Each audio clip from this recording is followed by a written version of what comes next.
प्रभु यीशु के नाम में आप सबको अनुग्रह व शांति बहुतायत से मिलती रहे, आमीन।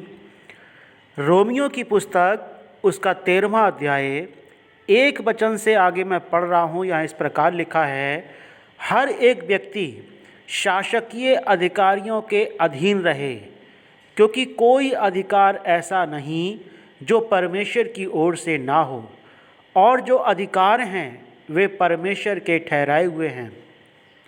इसलिए जो कोई अधिकार का विरोध करता है वो परमेश्वर की विधि का सामना करता है, और सामना करने वाले दंड पाएंगे, क्योंकि हाकिम अच्छे काम के नहीं परंतु बुरे काम के लिए डर का कारण है। अतः यदि तू हाकिम से निडर रहना चाहता है तो अच्छा काम कर, और उसकी ओर से तेरी सराहना होगी, क्योंकि वो तेरी भलाई के लिए परमेश्वर का सेवक है। परंतु यदि तू बुराई करे तो डर, क्योंकि वो तलवार व्यर्थ लिए हुए नहीं है, और परमेश्वर का सेवक है कि उसके क्रोध के अनुसार बुरे काम करने वाले को दंड दे। प्रभु के वचन के पढ़े और सुने जाने पर आशीष हो, आमीन। जो वचन मैंने अभी पढ़ा, रोमियो की पुस्तक उसका 13वां अध्याय 1 वचन से लेकर 4 वचन तक, इसमें 2 बार हाकिमों के विषय में लिखा है कि वो परमेश्वर के सेवक हैं। 2 बार, एक तो लिखा है 4 वचन में, क्योंकि वो तेरी भलाई के लिए परमेश्वर का सेवक है, और इसी वचन में फिर से लिखा है और परमेश्वर का सेवक है कि उसके क्रोध के अनुसार बुरे काम करने वाले को दंड दे। हाकिम, अधिकारी, सरकार के जो पदाधिकारी हैं, ऊंचे पद वाले हैं, वो सब परमेश्वर ही के सेवक हैं। ऐसा वचन कहता है, वो परमेश्वर के सेवक हैं। हाकिम, अधिकारी, डीएम मतलब जिलाधिकारी, और तमाम पुलिस अधिकारी, और भी जितने भी अधिकारीगण पूरे ज़िले में, पूरे राज्य में, देश में होते हैं, केंद्र सरकार में होते हैं, राज्य सरकारों में होते हैं, वो सबके सब परमेश्वर के सेवक हैं। और परमेश्वर का वचन कहता है कि उनके अधीन में बने रहना है। अधीनता, ये अधिकार जो उनको अधिकार दिया गया है, ये भी परमेश्वर की ओर से है। और जो भी अधिकार हैं, वचन में लिखा है जो भी अधिकार हैं वो परमेश्वर की ओर से हैं, और जो कोई अधिकार का विरोध करता है वो परमेश्वर की विधि का सामना करता है, और सामना करने वाले दंड पाएंगे। सो परमेश्वर का वचन हम सबको, विश्वासियों को ये आज्ञा देता है, सलाह नहीं आज्ञा देता है कि हमें शासकीय अधिकारियों के अधीन बने रहना है। वो अधिकारी हैं, परमेश्वर ने उन्हें अधिकार दिया है। जो अधिकार परमेश्वर ने उन्हें दिया है वो अपने अधिकार का उपयोग करने के लिए स्वतंत्र हैं। आगे 5वें वचन में भी लिखा है, इसलिए अधीन रहना न केवल उस क्रोध के डर से आवश्यक है, वरन विवेक भी यही गवाही देता है। केवल इसलिए नहीं कि वो अधिकारी हैं और उनके हाथ में शक्ति है, ताकत है, सत्ता है, लेकिन विवेक, हमारा मन, विवेक भी यही गवाही देता है।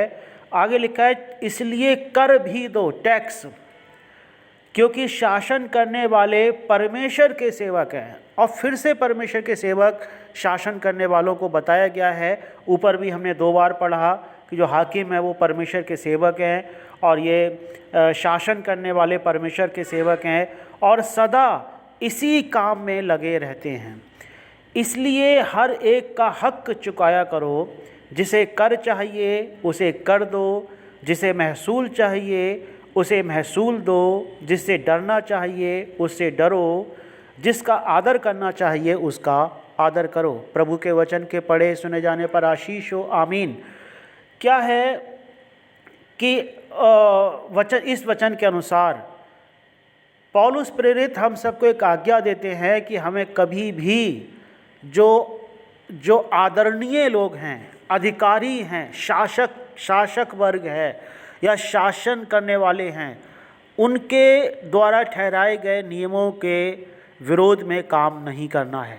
क्यों नहीं करना है? क्योंकि परमेश्वर ने वो नियम, परमेश्वर ने वो शासन करने वाले ठहराए हैं। हाँ, सुसमाचार प्रचार के विषय में जैसे प्रेरितों के काम में लिखा है कि हम परमेश्वर की मानेंगे, वो वचन जो वचन कहता है हम उसकी मानेंगे। हो सकता है कहीं पर सुसमाचार प्रचार करने के लिए मना हो, वहाँ पर परमेश्वर के हम वचन का पालन करेंगे, लेकिन सारे नियमों में, बाकी सारे नियमों में परमेश्वर कहता है कि हमें शासन करने वालों के अधीन रहना है और वो भी परमेश्वर के सेवक हैं। और एक दूसरी बात जो काफ़ी अनुभव की जा रही है कि जो शासन करने वाले होते हैं उनके लिए जो प्रजा होती है, प्रजा के मन में या जनता के मन में एक नकारात्मक विचार काफ़ी हद तक या कुछ हद तक रहता है। जैसे कि वो नकारात्मक विचार क्या होता है कि वो नकारात्मक विचार इस प्रकार का होता है कि वो शासन करने वाले हैं, वो गलत कर रहे हैं, वो और भी कुछ इस प्रकार के नकारात्मक शब्दों को या विचारों को रखते हैं। और ऐसा करते हुए कुछ लोग शासन करने वालों को, अधिकारियों को, नेताओं को कोसने लगते हैं, उनको बुरा बताने लगते हैं और उनको बुरा बता करके उनको बुरा भला कहते हैं। परमेश्वर का वचन अपने अधिकारियों को, जो ऊंचे पद वाले हैं, उनको बुरा भला कहने के लिए भी मना करता है।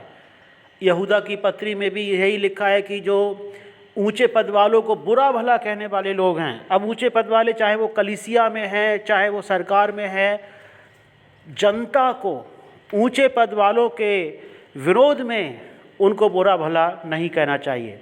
परमेश्वर ने उनको यह अधिकार दिया है कि वो शासन करें, उनके पास शासन करने का अधिकार परमेश्वर के द्वारा दिया गया है, तो उनको शासन करने देना चाहिए। और हमें परमेश्वर से सहायता मांगनी चाहिए कि हमें परमेश्वर, जिससे कि एक परमेश्वर की विधि के तहत पूरा शासन चलता रहे, परमेश्वर की योजना के तहत सारा शासन चलता रहे। और इसके लिए हिम्मत और ताकत और हमें नियम कायदे कानूनों को मानने के लिए वो सारी हिम्मत और ताकत का परमेश्वर से मांग करनी चाहिए, परमेश्वर से सहायता मांगनी चाहिए। ना कि बुरा भला लोगों को बुरा भला या अधिकारियों को या नेतागणों को बुरा भला कहने से कुछ भी नहीं फ़ायदा है।